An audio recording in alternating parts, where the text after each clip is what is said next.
In front of me is Xiaomi 15 and today I would like to show you how you can add audio or video file to text message. Begin by launching messages and selecting or creating a chat.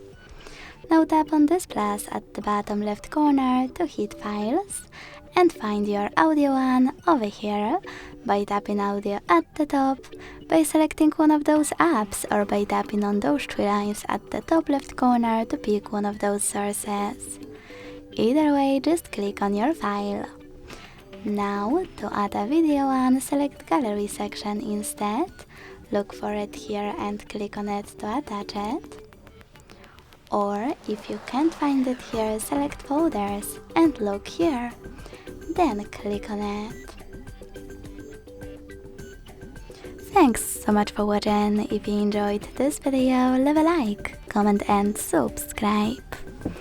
Bye!